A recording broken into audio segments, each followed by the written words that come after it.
Gulat na gulat ang mundo nang arestuhin si dating Pangulong Rodrigo Duterte sa Maynila noong Marso 11, 2025. Mabilis siyang inilipat sa kustodiya ng International Criminal Court sa The Hague, Netherlands. Si Duterte, na kilala sa kontrobersyal na mga polisiya at matapang na pananalita, ay naharap ngayon sa mga kasong crimes against humanity. Ang mga kaso ay nag-ugat sa kanyang brutal na kampanya laban sa droga na inilunsad noong 2016. Ang kampanyang ito, bagamat popular sa ilang mga Pilipino, ay malawakang kinondena ng mga human rights groups. Inaakusa nila na libo-libong extrajudicial killings ang naganap sa ilalim ng pamumuno ni Duterte. Ang desisyon ng ICC na ituloy ang mga kaso laban sa isang dating Pangulo ay isang mahalagang pangyayari sa international law. Ang pag-aresto kay Duterte ay isang mahalagang sandali para sa Pilipinas. Matalas na binabantayan ngayon ng mundo ang pag-usad ng proseso ng batas sa The Hague.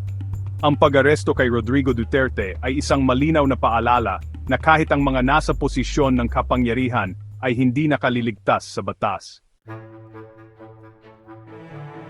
Kinasuhan ng International Criminal Court si Rodrigo Duterte ng crimes against humanity. Ang mga kasong ito ay may kaugnayan sa kanyang controversial na kampanya laban sa droga.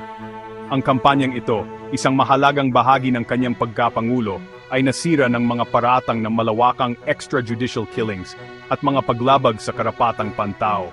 Ang investigasyon ng ICC ay nakatuon sa panahon mula Hulyo 1, 2016 hanggang Marso 16, 2019, noong ang Pilipinas ay miyembro pa ng korte.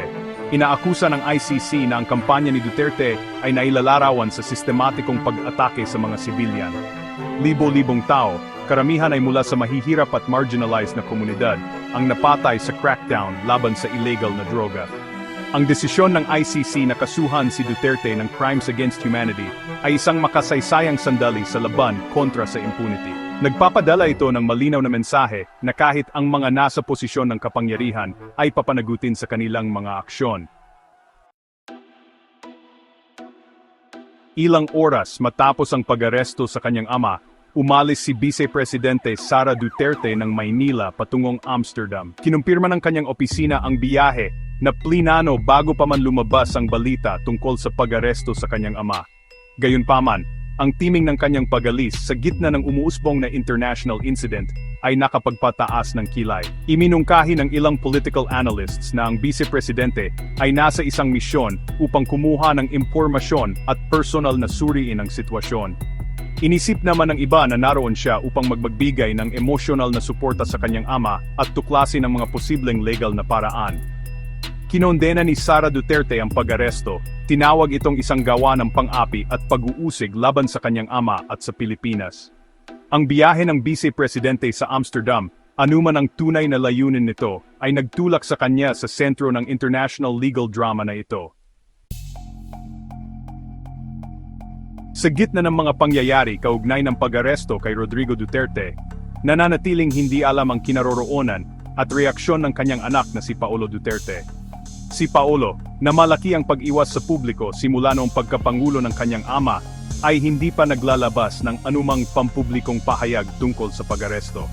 Si Paolo Duterte, na dating nagsilbi bilang vice-alkalde ng Davao City, ay naharap din sa sarili niyang mga kontrobersiya. Gayunpaman, hindi tulad ng kanyang palabang kapatid na si Sara, nanatili si Paolo na tahimik nitong mga nakaraang taon. Naniniwala ang ilang mga tagamasid na ang pananahimik ni Paolo ay maaring estratehiko, isang paraan upang maiwasan ang karagdagang pagsisiyasat at mga posibleng legal na implikasyon. Iniisip naman ng iba na maaring pinag-iisipan niya ang balita ng pribado, pinipiling suportahan ang kanyang pamilya ng palihim. Habang umuusad ang legal na labanan, ang kanyang katahimikan ay nagsasabi ng maraming bagay. Iniiwan ng publiko na bigyang kahulugan ang kanyang posisyon sa makasaysayang pangyayaring ito. Bahagi 5, isang pamilyang watak-watak, mga reaksyon sa pag-aresto kay Duterte. Ang pag-aresto kay Rodrigo Duterte ay nagdulot ng matinding pagkabigla sa kanyang pamilya na nagdulot ng iba't ibang reaksyon. Si Veronica Duterte, ang bunsong anak na babae ng dating Pangulo, ay nagpahayag ng kanyang galit sa social media.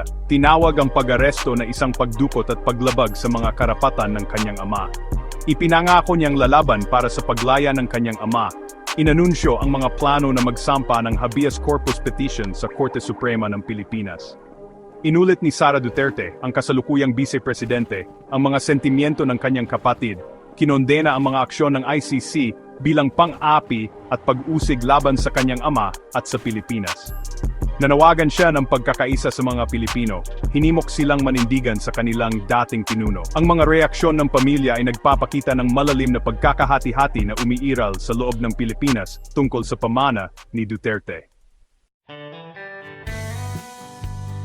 Bahagi 6, nagsisimula na ang labanan sa korte, estratehiya sa depensa ni Duterte. Habang nananatili si Rodrigo Duterte sa kustodiya ng ICC, naghahanda ang kanyang legal team para sa isang mahabang legal na labanan. Nahaharap sila sa mabigat na gawain na ipagtanggol ang dating Pangulo laban sa mga kasong crimes against humanity, mga kasong may bigat ng international law, at ang posibilidad ng habang buhay na pagkakakulong. Ipinahiwatig ng defense team ang kanilang intensyon na hamunin ang jurisdiksyon ng ICC na nangangatwiran na ang korte ay walang autoridad na litisin si Duterte dahil umatras ang Pilipinas mula sa Rome Statute noong 2019. Pinagtatalunan nila na ang domestic justice system ng Pilipinas ay may kakayahang hawakan ng anumang mga paratang laban kay Duterte. Ang legal na labanan sa hinaharap ay inaasahang magiging komplikado at mainit na pagtatalunan. Ang resulta ng kasong ito ay magkakaroon ng malaking implikasyon para sa international law, ang laban kontra sa impunity, at ang kinabukasan ng Pilipinas. Bahagi 7, ang anino ng digmaan kontra droga, isang pamana ng karahasan. Sa puso ng pag-aresto kay Rodrigo Duterte ay nakasalalay ang kanyang kontrobersyal na kampanya laban sa droga. Inilunsad noong 2016, ang kampanyang ito, bagamat pinuri ng ilan dahil sa matapang na tindig nito sa krimen, ay malawakang kinondena dahil sa brutalidad nito at pagwawalang bahala sa karapatang pantao. Ang digmaan kontra droga ni Duterte ay nailalarawan sa walang kompromisong diskarte nito. Hinikayat niya ang pulisya at maging ang mga ordinaryong mamamayan na ilagay ang batas sa kanilang sariling mga kamay, ipinangakong poprotektahan sila mula sa anumang legal na parusa. Ang retorika na ito, kasama ang isang kapaligiran ng impunity, ay humantong sa pagtaas ng extrajudicial killings. Bahagi 8, ang malayong ab ng ICC, jurisdiksyon at impunity. Ang pag-aresto kay Rodrigo Duterte ay nagtataas ng mahahalagang katanungan tungkol sa abot ng international law at ang laban kontra sa impunity.